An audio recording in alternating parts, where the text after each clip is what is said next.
안녕하세요. 첼리스트 김현진입니다. 저는 지금 텐진 줄리어드 스쿨에서 가르치고 있는데요. 저는 지금 2달째 온라인으로 레슨을 하고 있는데 화상회의를 하는 방법들은 많이 소개가 되고 있지만 온라인으로 레슨하는 방법은 많지가 않아서 제가 여러 가지 느낀 점과 팁들을 공유하고자 합니다. 먼저 레슨을 할 수 있는 플랫폼으로는 스카이프, 페이스타임, 줌 등등이 있는데요. 페이스타임은 애플 제품을 사용하는 사람들끼리만 가능하기 때문에 일단 배제를 하고 저는 스카이프과 줌을 사용을 해봤는데 스카이프보다는 줌이 음질도 더 낫고 그 다음에 더 다양한 기능이 있기 때문에 저는 줌을 선호합니다. 녹화 기능이 있어서 학생들이 레슨을 녹화해서 리뷰를 할 수도 있고요. 또 줌은 화이트보드 기능이라든지 아이패드와 연동해서 화면을 공유할 수 있기 때문에 저는 줌을 이용하고 있습니다. 일단 줌으로 화상 레슨을 하기 위해서는 디바이스가 필요하겠죠. 핸드폰보다는 PC나 노트북이 나은데요. 그것은 그 화면의 크기이기도 때문이지만 핸드폰으로 줌을 실행했을 때 기능이 제한이 되는 것이 몇 개가 있어서 그렇습니다. 다음은 당연히 인터넷이 필요하겠죠. 와이파이보다는 랜선으로 직접 연결한 것이 비디오나 오디오 퀄리티가 훨씬 좋습니다. 요즘은 노트북이나 핸드폰에 내장되어 있는 마이크의 성능이 좋지만 아무래도 음악 소리를 듣기에는 한계가 있기 때문에 음악 소리를 잘 캡처할 수 있는 외장 마이크를 준비하시면 수업의 질이 훨씬 높아집니다. 그래서 저는 블루에서 나온 스노우볼 아이스나 슈어에서 나온 MV5를 추천을 드리겠습니다. 다음으로 웹캠에 대해서 말씀을 드리고자 하는데요. 사실 저같이 첼로를 가르치는 사람은 따로 웹캠이 없어도 레슨이 가능하지만 피아노 같은 경우는 웹캠을 거치대에 놓고 사용하면 손 모양이나 페달 사용 같은 부분들을 효과적으로 보여줄 수 있기 때문에 피아노 레슨 시에는 꼭 필요하다고 생각합니다. 하지만 웹캠을 따로 구매하지 않으셔도 핸드폰으로 웹캠을 만들어서 쓰실 수도 있습니다. 그래서 저는 IV캠이라는 무료 어플을 사용하는데요. 이것 또한 인터넷이나 유튜브에 사용 방법이 자세하게 많이 나오고 있습니다. 이렇게 핸드폰 어플을 이용한 웹캠을 사용하게 되면 따로 웹캠이나 특별한 거치대를 구매하지 않으셔도 와이어 스탠드만으로도 안정적으로 화면을 출력할 수가 있습니다. 이렇게 피아노와 손이 보이는 화면을 공유를 하시고 선생님은 이렇게 노트북을 보면서 레슨을 하실 수가 있습니다. 또한 줌 어플리케이션을 다운을 받으시면 되는데요. 줌을 이용한 화상회의를 하는 방법은 유튜브를 비롯한 인터넷에 많이 소개가 되어 있어서 참고하시면 되고요.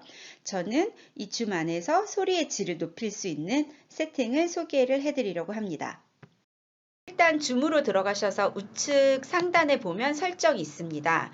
여기서 이제 오디오를 클릭하시면 볼륨을 조정하실 수가 있는데 스피커 볼륨은 일단 최대치로 올려주시고 마이크 볼륨은 악기마다 좀 다르기 때문에 몇 번 시도해 보시고 조정하시면 되는데요.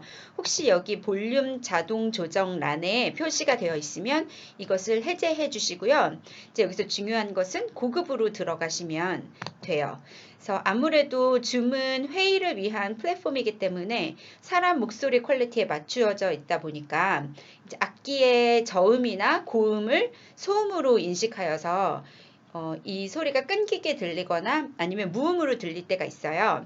그렇기 때문에 여기서 원음 사용 가능을 클릭을 해주시고요. 그다음에 여기 배경소음을 억제하는 부분에 웬만하면 이제 거의 자동으로 되어 있을 텐데 이것을 사용 안 함으로 바꿔주셔야 합니다. 아무리 이렇게 준비가 되었다고 하더라도 학생들이 연주를 할 때는 아무래도 음질이 떨어지게 마련이에요. 그래서 저는 학생들이 미리 녹음을 해서 선생님께 레코딩을 보내는 방법을 택하고 있습니다. 그래서 저희 모두가 알다시피 자신의 연주를 녹음해서 듣는다는 것 자체가 큰 공부가 되잖아요. 그래서 이 녹음을 한다는 것이 학생들에게는 굉장히 큰 부담인 것 같더라고요. 스트레스를 많이 받는다고 하는데, 하지만 학생들에게는 좋은 경험과 공부가 된다고 생각합니다. 그래서 이 레코딩을 카카오톡이나 페이스북 메신저로 먼저 받으셔도 되고, 아니면 용량이 크다면 학생들이 유튜브에 업로드를 해서 그 링크를 선생님께 보내면 선생님이 쉽게 액세스를 하실 수가 있습니다.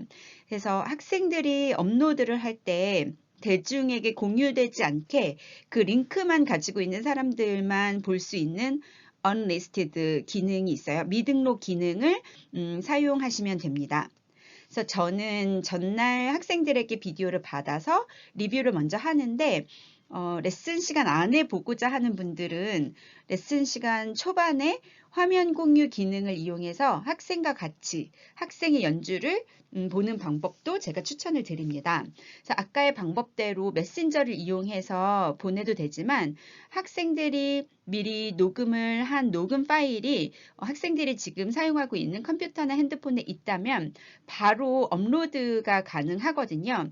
그래서 그렇게 업로드를 했을 경우에는 학생과 선생님이 같이 동영상을 볼 수 있기 때문에 같이 보면서 같이 뭐 토론도 하고 이야기도 할 수 있을 것이라고 생각합니다.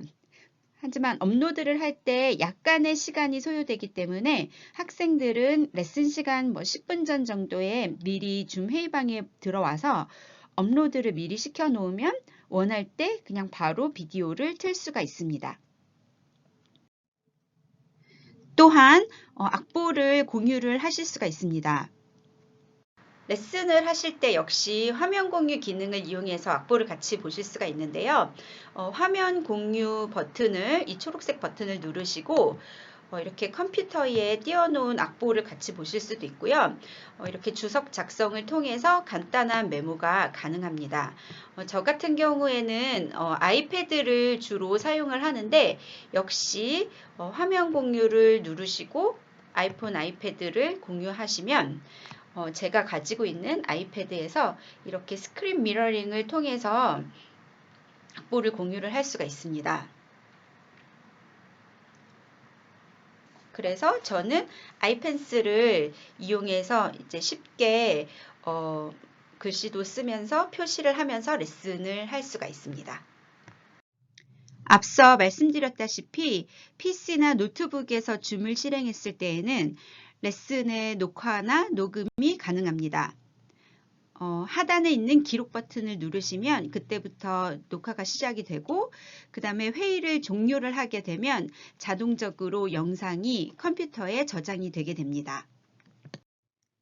이제 다양한 각도가 한 화면에 띄워지는 것을 설명드리겠습니다. 여러 개의 디바이스를 이용해서 다양한 각도에서 화면을 출력하는 것을 해볼 텐데요. 지금 오른쪽 위에 있는 화면이 학생의 화면이고, 왼쪽 위에 있는 화면과 밑에 있는 화면이 선생님의 화면인데요. 이와 같이 얼굴과 손을 동시에 보여드리고자 할 때 굉장히 유용합니다. 간단히 얘기를 하자면, 원래 한 명을 레슨할 때는 한 회의에 보통 선생님과 학생 이렇게 두 명이 참여를 하잖아요. 하지만 이 방법은 선생님 쪽에서 두 개의 디바이스를 이용하기 때문에 결국에는 세 명이 참여를 하게 되는 것입니다. 노트북과 핸드폰을 동시에 이용하시면 좋은데, 이렇게 노트북의 카메라는 얼굴 쪽을 비추고 핸드폰은 이렇게 손을 비추면 두 개의 화면에 출력이 가능합니다.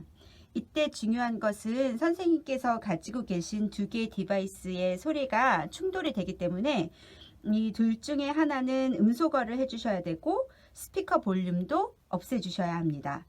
그리고 갤러리 뷰로 들어가셔야 여러 개 동시에 화면을 볼 수가 있는데, 핸드폰 같은 경우에는 이렇게 한번 스와이프를 해주셔야 되고요.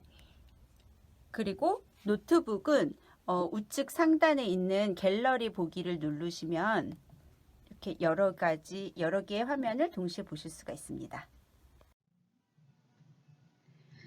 이제 제가 몇 달 온라인으로 레슨을 하면서 느꼈던 점, 좋았던 방법들을 제가 공유를 하고자 합니다. 레슨을 할 때에는 최대한 자세하게 직관적으로 설명해 주는 것이 좋습니다. 아무래도 소리의 딜레이가 있기 때문에 같이 노래를 부른다거나 메트로놈을 선생님이 틀고 학생이 연주를 하고 이러한 방식은 가능하지 않고요. 소리가 겹치는 것을 피하기 위해서 학생이 연주한 후 약간의 시간을 가진 후에 이야기하는 것이 좋습니다. 그래서 오프라인 레슨처럼 연주 도중에 끊고 설명을 하는 것보다는요.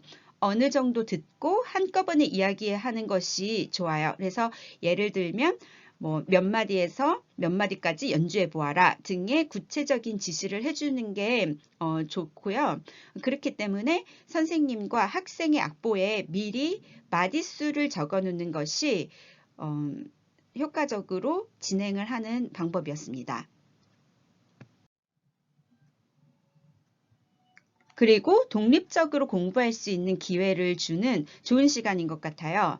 그래서 화성 분석이라든지 형식 분석들을 학생들이 하고 그다음에 그 악보를 공유를 하면서 레슨하는 것도 굉장히 좋은 방법이었습니다. 그래서 예를 들어 제가 바하의 첼로 무반주 조곡을 레슨한다고 하면 화성 변화 같은 것들을 설명하는 데는 아무래도 제약이 있을 수밖에 없겠죠. 그래서 학생들이 곡을 분석한 것을 토대로 레슨을 한다면 훨씬 수월하고 그 다음에 효과적인 교육이 될 수 있을 것입니다. 이상으로 줌으로 레슨을 하면서 느꼈던 것들, 공유하고 싶은 팁들을 말씀을 드렸는데요. 갑자기 온라인이라는 세팅에서 레슨을 하게 되어서 굉장히 당황을 하셨겠지만 실제로 해보니 온라인 레슨만의 장점도 많은 것 같더라고요. 그래서 학생들은 자신의 소리를 더 들으면서 더 독립적인 공부를 하고 있는 것 같기도 합니다. 그래서 이 상황이 온라인 레슨의 장점을 더 살리며 가르칠 수 있는 기회가 되었으면 좋겠습니다. 모두 답답하고 힘들겠지만 건강관리에 유의하시면서 이 어려운 고비를 다 같이 잘 넘겼으면 좋겠습니다. 감사합니다.